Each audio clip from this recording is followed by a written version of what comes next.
Un cordial saludo a todos. Esta conferencia tiene como tema los 4 momentos de la libertad moral kantiana. En el texto kantiano podríamos descubrir 4 momentos en el desarrollo de la libertad moral, que serían los siguientes. El primero, el momento de la posibilidad originaria de ser libre. Segundo, el acto que Kant describe como el mal radical. Tercero, el acto contrario, de revolución o conversión interior al bien. Y cuarto, el largo proceso de la virtud. No trato aquí el desarrollo de la libertad humana en la comunidad, como lo aborda Kant en Probable comienzo de la historia del ser humano, que va de la tutela de la naturaleza al estado de libertad, o en Idea para una historia universal con un propósito cosmopolita, sino que el desarrollo de la libertad moral la sitúa Kant preferentemente en el individuo, en sus decisiones internas, en las máximas o principios que dirigen su acción. Si bien la comunidad o reino de fines es el ámbito o marco donde tiene lugar todo ello. Vayamos al primer momento señalado. El primer momento es un elemento estructural de dicha libertad moral, que podríamos llamar el de la posibilidad o inocencia originaria.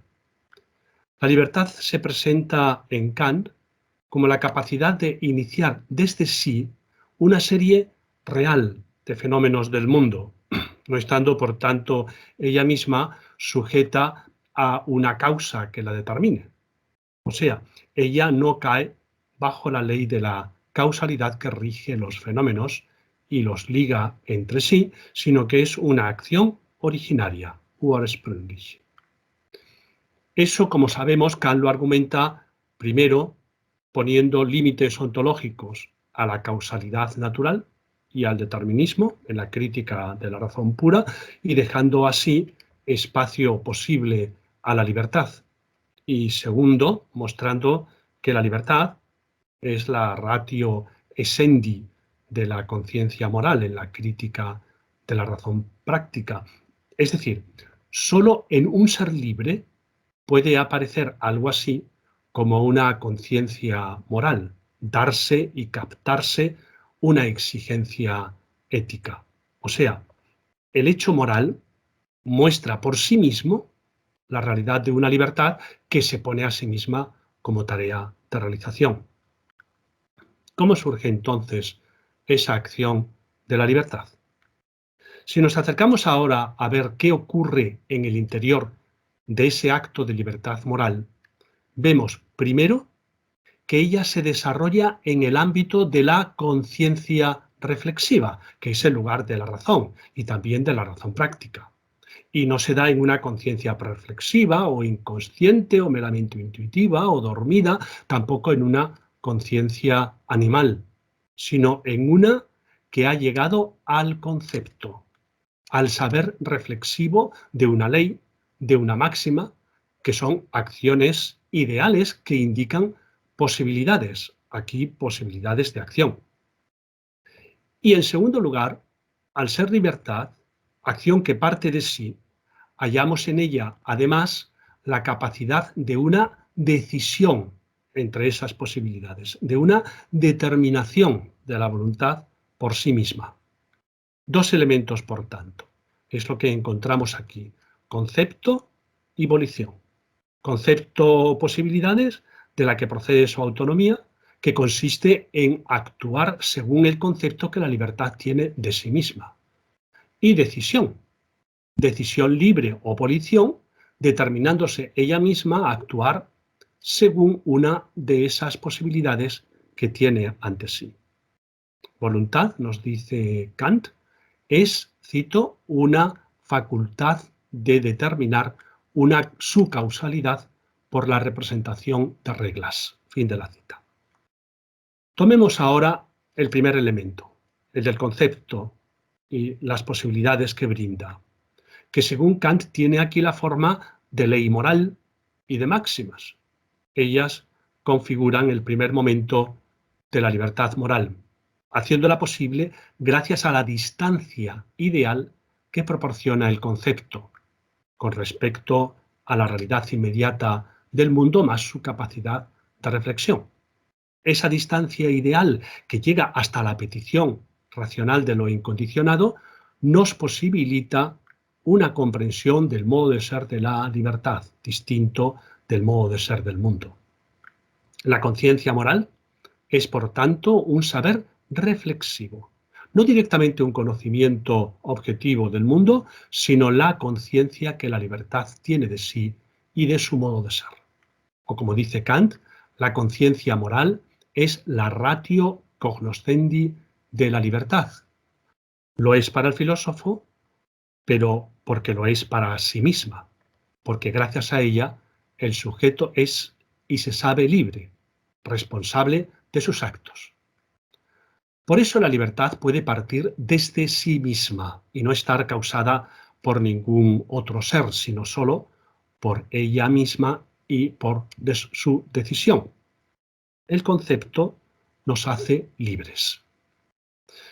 Podemos añadir a lo dicho por Kant que el concepto presupone el lenguaje, pues es en el lenguaje donde el concepto se objetiva, toma cuerpo, y no puede haber conciencia sin mundo, aquí en concreto no puede haber concepto sin lenguaje, dado que ni la conciencia, ni la autoconciencia, ni la libertad son sustancias trascendentes, sino acciones trascendentales. Pero el lenguaje solo puede surgir en una comunidad, dado que únicamente ahí se necesita la comunicación. Por consiguiente, ese acto de conciencia reflexiva y de libertad, aunque es un acto individual como todo acto, solo es posible en la comunidad.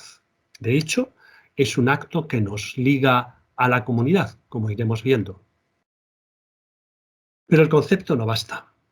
El concepto solo, nos dice Kant, es vacío de contenido.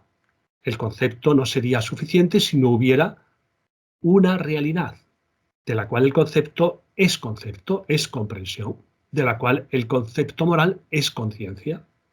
Pues bien, lo es de la realidad de la libertad, como realidad en sí, la única que podemos afirmar con fundamento, como espontaneidad real e ideal y no mera reflexión ideal o mero concepto. De esa realidad de la libertad no tenemos intuición, al menos no en el significado que Kant le da a ese término. Pero él habla de un sentimiento de sí moral y le da el nombre de respeto, un sentimiento que tendríamos ante la ley moral. Pero si consideramos que la ley moral es la conciencia que la libertad tiene de sí, porque no es una ley heterónoma que viniera de fuera, entonces podemos decir que ese es el sentimiento en el que la libertad manifiesta su fuerza, con la cual la reconocemos en la individualidad de cada uno y de su acto, porque la acción y el sentimiento hacen relación a la individualidad y a la particularidad, mientras que el concepto lo hace a la universalidad. Tenemos, por tanto, aquí dos elementos: concepto y realidad en sí que llega a ser sentida. Una realidad en sí que es el origen de esa conciencia moral, o su ratio essendi, capaz, por tanto, de decidirse por sí misma a través de su concepto o autonomía.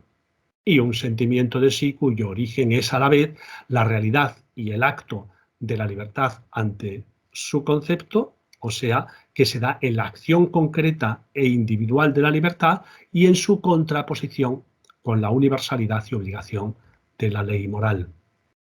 En este primer momento de la libertad moral encontramos, por tanto, un ser y un saber de sí originarios, es decir, no producidos por el mundo, aunque sin mundo tampoco hubiera surgido, porque tener conciencia de sí implica distinguirse de lo otro de sí. No habría conciencia de libertad, ni yo pienso, sin conciencia de mundo. La libertad nos distingue y a la vez nos liga con la naturaleza, también como lugar donde la libertad ha de realizarse, según lo explica Kant en la introducción a la crítica del juicio. De igual modo, esa obligación y responsabilidad nos distingue y nos liga a los otros seres racionales, aunque con leyes diferentes. Pero aún no tenemos aquí un acto de voluntad completo, solo su condición de posibilidad. Este primer elemento de la libertad moral en el que estamos es el posibilitante de toda decisión, el suelo sobre el que se levanta, que forma con ella un todo indisoluble y surge a la vez, pero que había que analizar separadamente para tomar conciencia de la complejidad del modo de ser de la libertad. Este primer elemento no existe sin el segundo, sin el acto de decisión, pues no se puede pensar que la libertad fuera primero una sustancia o una potencia que después o de vez en cuando actuara, sino que es acción. Y solo con la acción surge también este primer elemento que estamos viendo ahora. Lo importante aquí es comprender que este primer momento hace que toda decisión que se tome sea libre y pueda serle imputada al sujeto individual. Por consiguiente, este primer momento estará presente siempre en el individuo racional, si no ha de ser destruida su libertad, y estará presente durante toda su vida racional, desde que alcanza la edad de la razón y mientras no la pierda por alguna enfermedad o locura. Al decir siempre, tenemos aquí una determinación temporal que habrá de ser dilucidada. Este primer elemento, al ser el posibilitante de toda decisión de la libertad, y dado que según Kant su primera determinación conduce hacia el mal, Kant tiende a asimilarlo míticamente con el paraíso terrenal y habla de él como del estado de inocencia. Adán sería el prototipo de lo que solemos hacer. Veámoslo en un texto de religión que señala con claridad este primer elemento de la libertad moral. Cito: toda acción mala, podríamos decir toda acción libre, si se busca su horizonte racional, si se busca su origen racional, ha de ser como si el hombre hubiera incurrido en ella partiendo directamente del estado de inocencia. Pues cualquiera que haya sido su comportamiento anterior y sean cuales sean las causas naturales que hayan influido sobre él, se encuentre dentro o fuera de él, su acción es, sin embargo, libre y no está determinada por ninguna de esas causas. Por tanto, puede ser juzgada y ha de serlo siempre como un uso originario de su albedrío.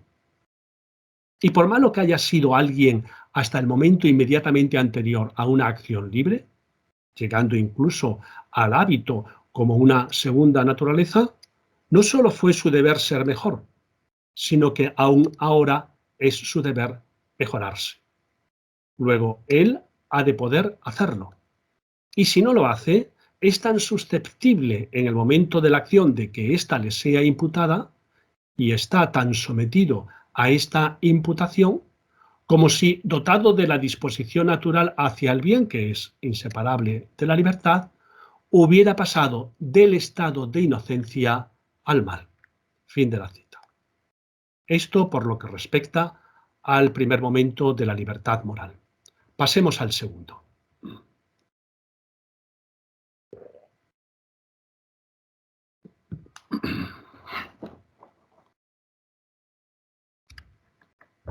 El segundo momento es lo que Kant llama el mal radical, das radikale Böse, que él estudia en la primera parte de Religión. Pasamos aquí ya al primer acto de volición libre, que implica e incluye en sí el primer momento, que es el que lo hace posible como acto libre. Como es sabido, el mal consiste, según Kant, en que el libre albedrío da preferencia en su máxima a las inclinaciones y no a la ley moral. Es decir, prefiere atender a su finitud antes que a su ser libre. No respeta la libertad ni en sí mismo ni en los otros como algo originario, sino que lo subordina al dominio del mundo o a las pasiones contra los otros, como la ira, la envidia, la venganza. Hay, por tanto, una inversión en los principios con relación a la correcta jerarquía y se camina hacia el no reconocimiento y la destrucción de la libertad. Hay aquí de nuevo saber o concepto y acto, o sea, conciencia reflexiva y volición. Cito, el hombre se da cuenta de la ley moral y sin embargo ha admitido en su máxima la desviación ocasional respecto a ella. Fin de la cita. En la mayor parte de la obra kantiana encontramos una concepción más mecánica del mal de este primer acto, pues el mal surgiría por una especie de mecánica de fuerzas, según la cual el mal moral es debido a la debilidad de la libertad, a la debilidad de la razón frente a la mayor fuerza de las inclinaciones a causa de la preferencia del sujeto por la felicidad. O sea, el mal surge por, cito, impotencia de la razón sobre las inclinaciones. Fin de la cita. O sea, por desfallecimiento de la libertad frente a las fuerzas del deseo. Y así, el mal moral no sería propiamente un acto de libertad, sino una ausencia de la libertad, un dejarse llevar, una pasividad, un estar vencido por fuerzas contrarias que son superiores. Esta concepción la encontramos hasta en una obra tan tardía como es la Metafísica de las Costumbres en su introducción, una obra que es de 1797. Cito, pero la libertad del albedrío no puede ser definida mediante la capacidad de elegir entre actuar por o contra la ley moral, de suerte que la libertad nunca puede ponerse en que el sujeto racional pueda tomar una decisión en contra de su razón legisladora. Solo la libertad conforme a la legislación interna de la razón es propiamente una capacidad. La posibilidad de apartarse de ella es una incapacidad, ein Unvermögen. Fin de la cita. Y ciertamente, solo en el bien la libertad se realiza plenamente. Pero en la primera parte de religión, la idea kantiana del mal moral encuentra otra versión que yo considero más adecuada, más acabada. Para que el mal sea moral e imputable al sujeto, tiene que proceder de un acto de la libertad y no de una carencia de la misma. Tiene que ser, cito, un acto inteligible, fin de la cita, no meramente sensible. Ha de ser, cita, ha de ser un acto de libertad, pues si no, el uso o el mal uso del albedrío del hombre en relación con la ley moral no podría serle imputado. Ni lo bueno ni lo malo en él podría llamarse moral. Fin de la cita. Otra cita, nada es moralmente malo, es decir, capaz de ser imputado, sino lo que es nuestro propio acto. Fin de la cita. Según esto, el mal moral no reside en el conflicto entre inclinaciones y libertad, entre finitud y espontaneidad u originariedad.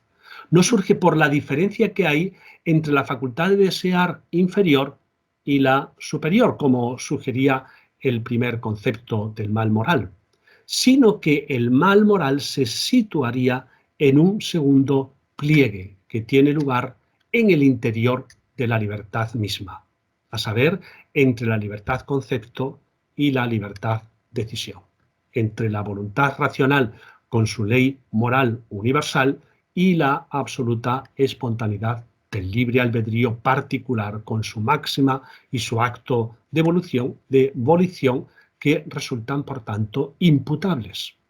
Solo la libertad puede afirmarse o negarse a sí misma directamente. La decisión del libre albedrío de adecuar o no sus máximas de acción a la ley moral sería la decisión básica o máxima suprema que da lugar a la buena voluntad o al mal radical.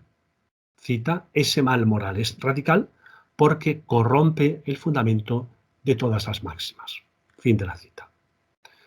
No obstante, el primer pliegue entre la facultad de deseo inferior y la superior, o sea, el conflicto que hay a veces entre inclinaciones y libertad, juega aquí también un papel importante. Hace posible, primero, la conciencia de la libertad, dado que solo nos hacemos consciente de una fuerza en su resistencia frente a otra fuerza contraria. Y en segundo lugar, como fuerza a veces contraria, juega un papel de incitación al mal. Sin embargo, en su raíz, el mal moral ha de ser pensado como un acto de libertad, cuyo desdoblamiento entre voluntad universal y libre albedrío particular hace posible y necesario que la libertad se acepte a sí misma libremente, con la posibilidad también, claro está, de que se pueda negar y degradar, y ese es el mal moral. La libertad es, por tanto, también la posibilidad de hacer el bien y el mal. Pero no por eso es una libertad de indiferencia entre el bien y el mal, pues solo en el bien se realiza plenamente como tal libertad, y por eso hacia el bien se dirige la obligación moral.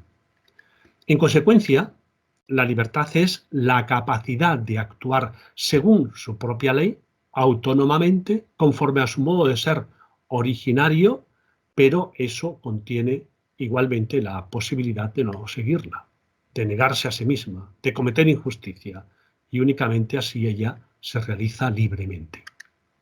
Sigamos analizando este segundo momento y preguntemos ahora por qué ese acto primero de la libertad moral ha de ser un acto moralmente malo.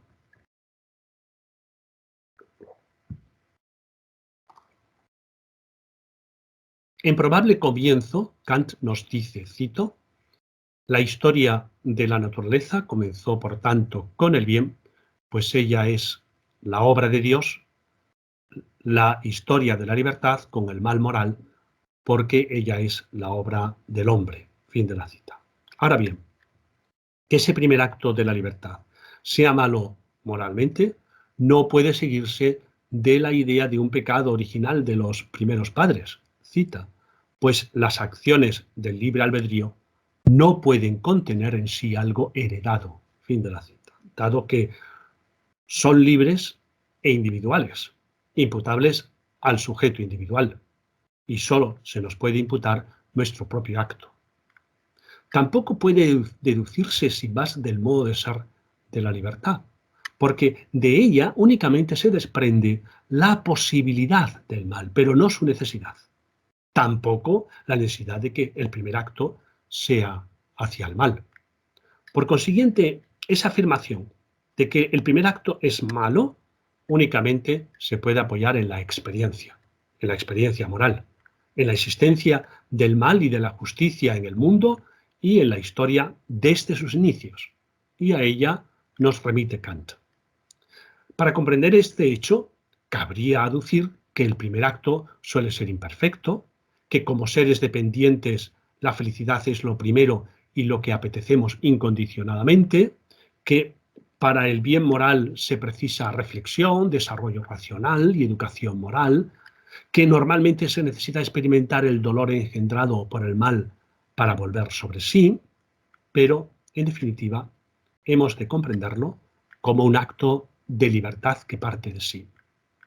Por último, preguntemos si ese acto de la libertad ocurre en el tiempo o fuera del tiempo. Hemos visto que Kant lo sitúa en el interior de la libertad y por tanto lo considera un acto inteligible, no fenoménico, que funda el carácter inteligible del ser humano. Si consideramos que el tiempo es la forma a priori sensible de los objetos, entonces tendríamos que situar este acto fuera de todo tiempo. Kant nos dice que, cito, es un acto inteligible, cognoscible solamente por la razón sin ninguna condición de tiempo. Ohne alle Zeitbedingung.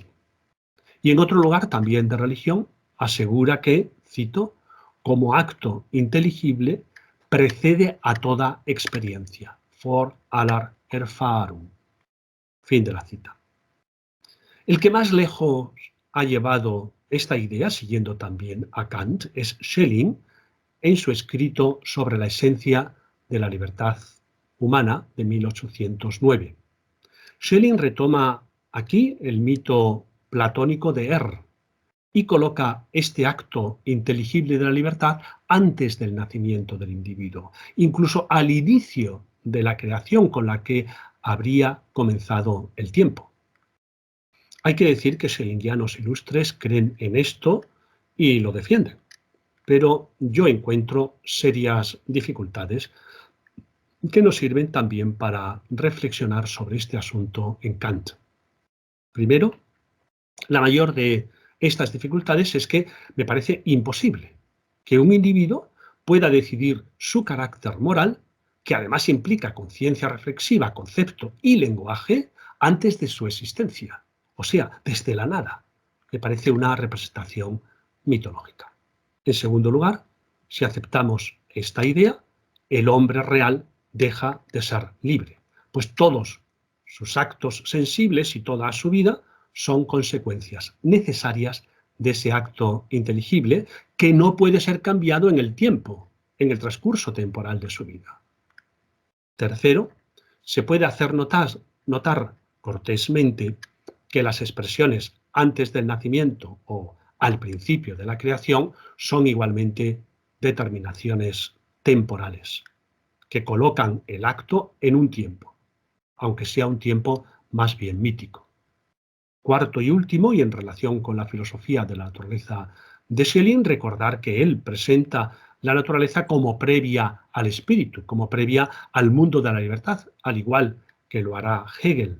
Y sin embargo, este acto de libertad, este acto del espíritu, habría tenido lugar antes de la creación de la naturaleza. Volviendo a Kant, pienso que el problema reside en que Kant no ha reflexionado sobre los distintos modos de temporalidad que, sin embargo, él mismo utiliza.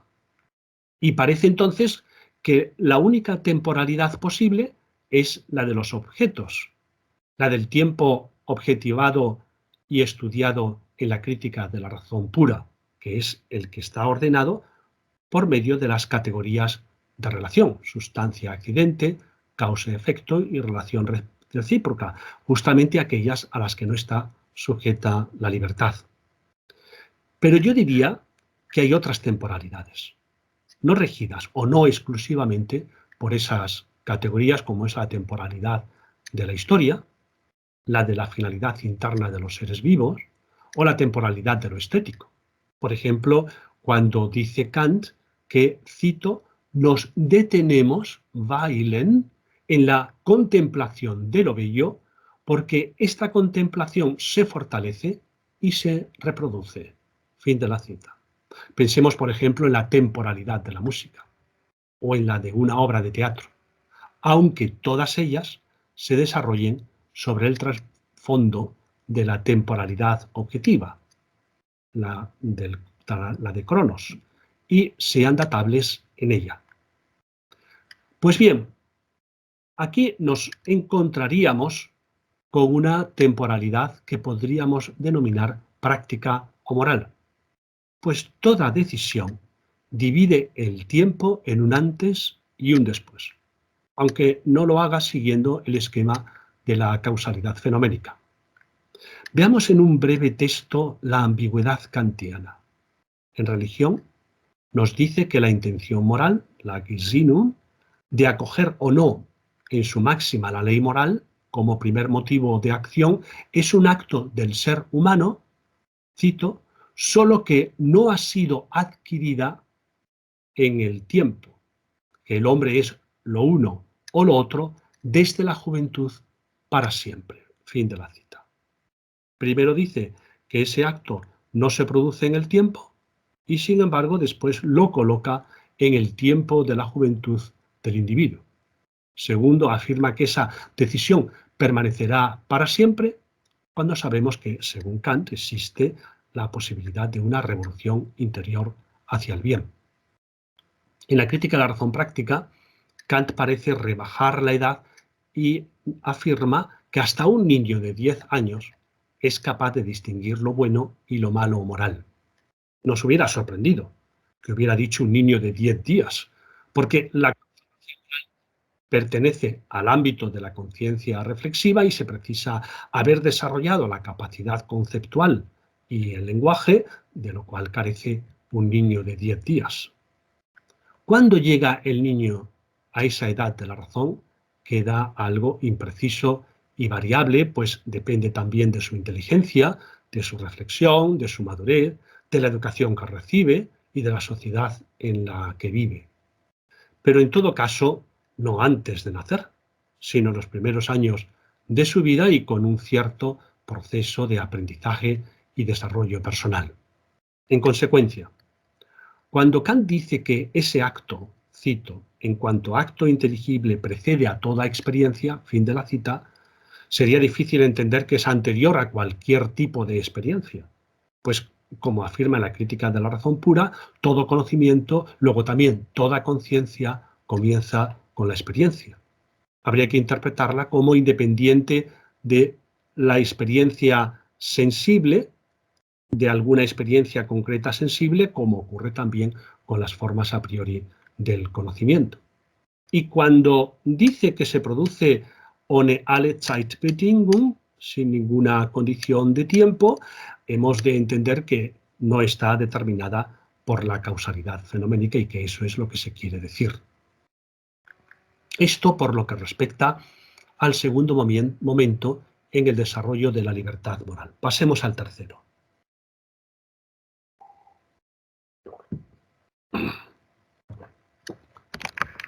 El tercer momento parte de los dos anteriores y consiste en una revolución en el interior de la misma libertad hacia el bien.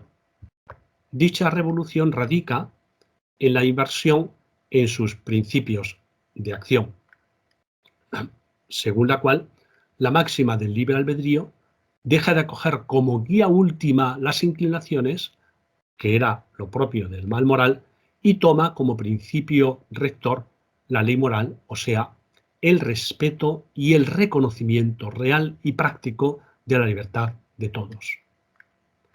No basta en ello con cumplir externamente con ese principio moral, pues la mala voluntad o mala Gesinnung puede conducir por prudencia a que nuestras acciones externas sean conformes con la legalidad.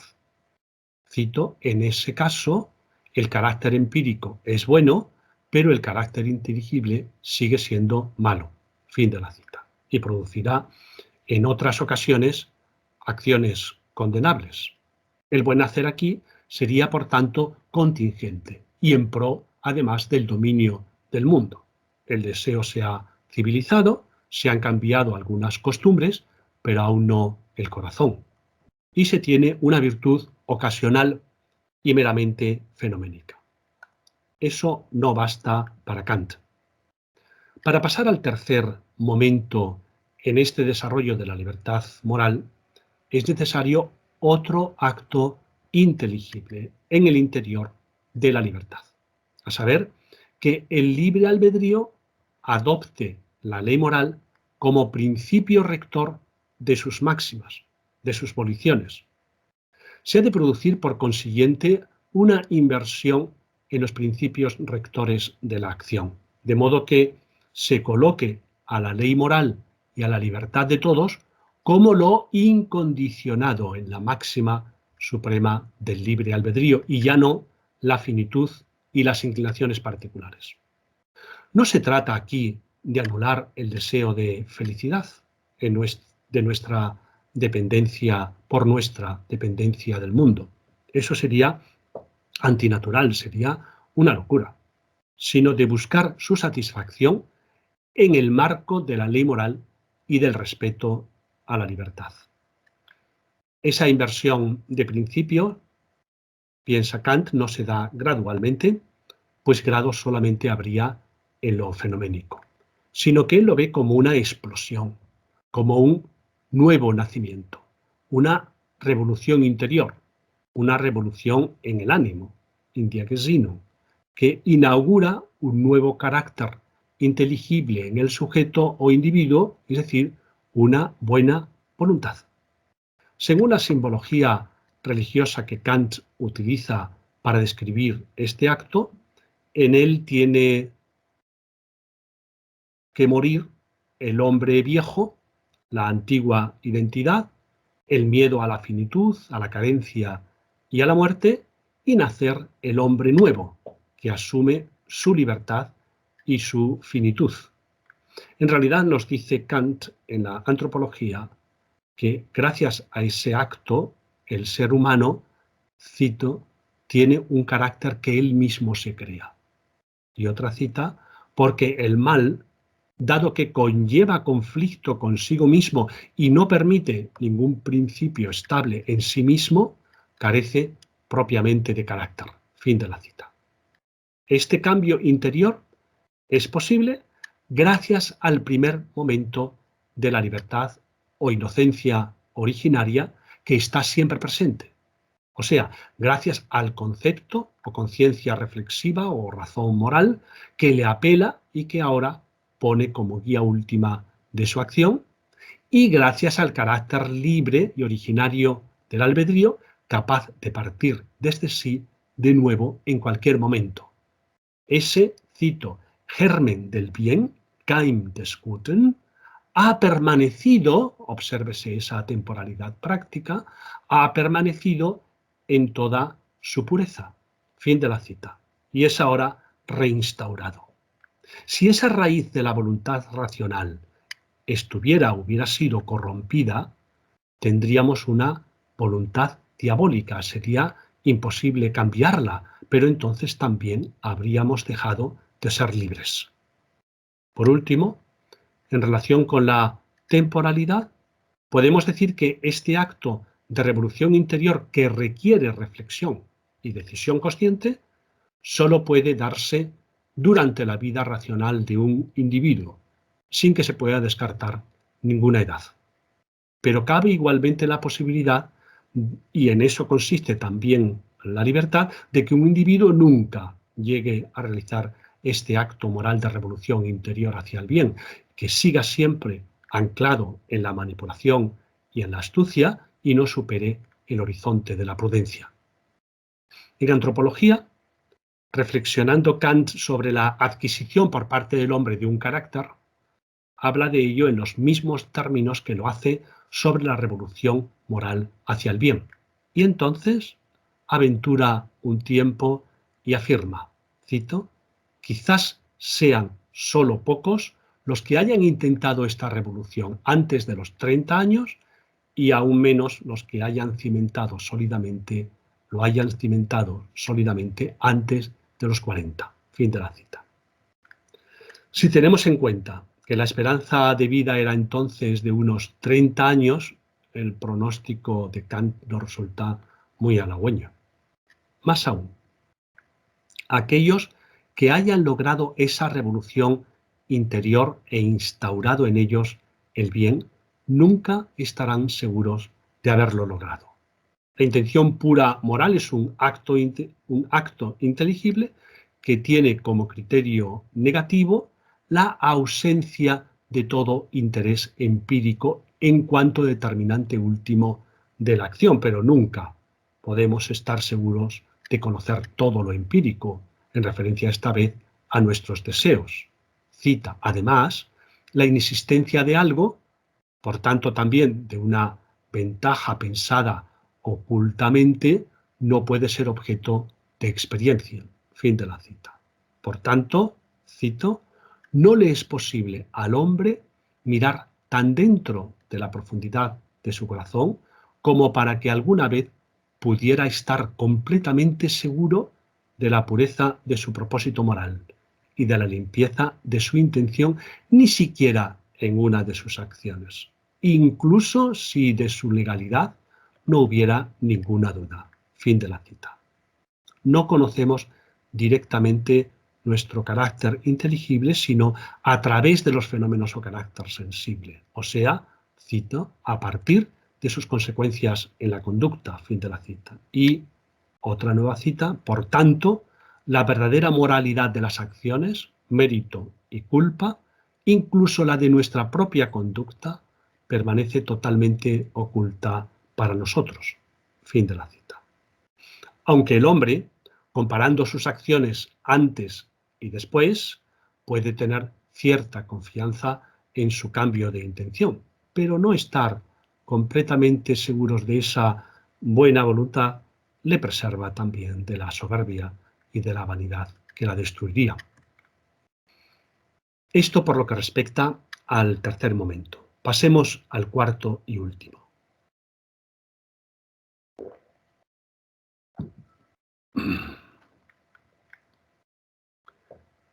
Que es o que nos narra el largo proceso de la virtud, este cuarto momento, y que presupone los otros tres y cuenta con ellos. Las etapas se acumulan, se montan las unas sobre otras. Del primero surge la posibilidad de que en todo momento se pueda pasar de una Gesinnung mala a una buena, pero igualmente a la inversa. El segundo momento, el de la decisión por el mal, deja atrás de sí una propensión al mal, Hang zum Bösen, una propensión al mal en la naturaleza humana, que tiene como origen ese acto inteligible de la libertad, el cual engendra en el mundo humano su propia realidad, su inercia y sus intereses, su organización y su permanencia, por ejemplo, una organización criminal o un régimen político dictatorial y corrupto o esclavista. El tercer momento, el de la revolución interior moral hacia el bien, introduce la libertad y la ley moral como guías últimas de la acción. Pero, y aquí comienza el cuarto momento, esa fundación del bien, para llevarlo a la práctica, tiene que superar la propensión al mal ya creada y que se había hecho costumbre y tomado fuerza en el individuo. Es decir, ha de superar la poderosa presencia empírica del mal en el mundo con su injusticia y en el mismo individuo con sus malas costumbres. Y esto obliga, en lo que Kant llama la virtud fenoménica, a, cita, un progreso continuo hasta el infinito de un bien deficiente hacia lo mejor. Fin de la cita. Un progreso asintótico hacia la meta inalcanzable de la perfección. Vollkommenheit. También en una vida venidera, piensa Kant. Más aún, no solo el mundo y el yo empírico ha de ser transformado, según la nueva intención moral, sino que esa misma intención moral se ha de convertir en una voluntad santa, o sea, en una voluntad siempre buena. El ideal moral hacia el que hay que tender es que esa intención moral no se deje afectar por las inclinaciones, sino que siga siempre y con toda seguridad la ley moral. Pero el hombre, al ser finito, no puede dejar de sentirse interesado en las necesidades provenientes de su dependencia del mundo. Y por consiguiente, se encontrará continuamente en esa encrucijada, entre dos intereses, dos fuerzas, dos elementos constitutivos, su originariedad y su finitud. Y a veces habrá discrepancias entre ellos, y tendrá que elegir a quién dar prioridad. De modo que el estado moral del hombre solo puede ser el de, cito, la virtud, es decir, la intención moral en lucha, y no la santidad en una pretendida posesión de una completa pureza de las intenciones de la voluntad. Fin de la cita. Aquí vendría en la ayuda del individuo, piensa Kant, una comunidad ética que él denomina iglesia inteligible o iglesia invisible, en la que tendrían que confluir todas las iglesias visibles. Pero también podríamos añadir nosotros que una sociedad justa, una comunidad legalmente racional, que reconozca la libertad de todos en sus leyes y en sus instituciones, ayuda poderosamente y hace más fácil al individuo decidirse a realizar en sí mismo el bien. Mucho mejor, mucho más fácilmente que si vive en una comunidad criminal, esclavista o corrupta, lo cual requeriría de él una mayor fuerza de voluntad y un más firme carácter, o incluso un ánimo heroico. Por tanto, aunque Kant ha presentado la instalación del bien como una inversión de principios en donde no cabe el grado, sino solamente el sí y el no, desde el punto de vista humano, dice Kant, le queda a ese ánimo moral, a esa intención moral, un largo camino de consolidación en su buena decisión, lo cual podemos entender por el peso o interés o inercia del segundo momento y por la fragilidad y la impureza humanas. Es como si hubiera una cierta mezcla u oscilación entre el principio bueno y el principio malo en el mismo ánimo humano, aunque ya la presencia del bueno comenzará a hacer su efecto progresivamente. No habría grado en los mismos principios, pero sí en su fuerza efectiva y en sus efectos. De ahí parte el postulado de la inmortalidad y con esto termino. La razón práctica quiere la perfección, pero el hombre solo es capaz de una aproximación asintótica a ella.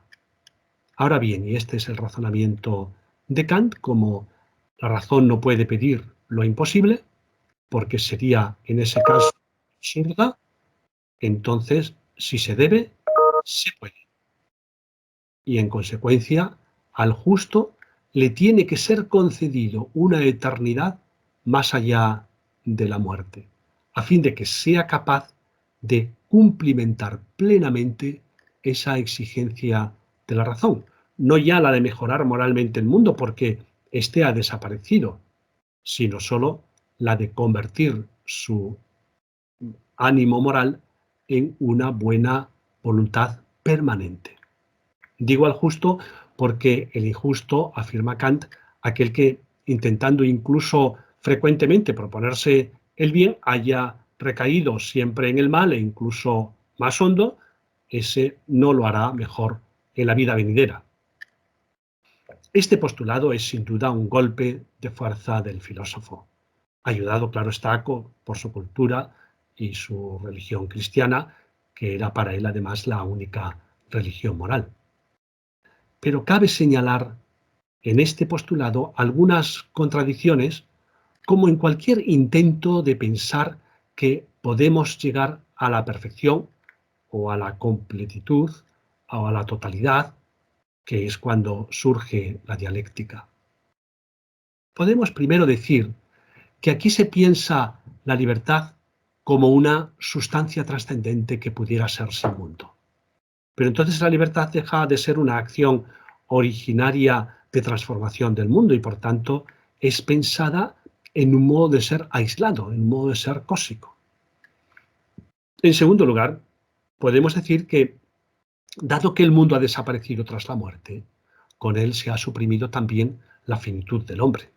Y por tanto, igualmente, toda tensión entre finitud y libertad, entre inclinaciones y ley moral, pero entonces se ha evaporado el fenómeno moral mismo y con ello también ha desaparecido toda libertad subjetiva y toda conciencia. Pero Kant ya había advertido en el prólogo a la crítica de la razón práctica que de las ideas de Dios y de la inmortalidad, cito, podemos afirmar que no conocemos ni comprendemos, no digo simplemente la realidad, sino ni siquiera la posibilidad. Fin de la cita.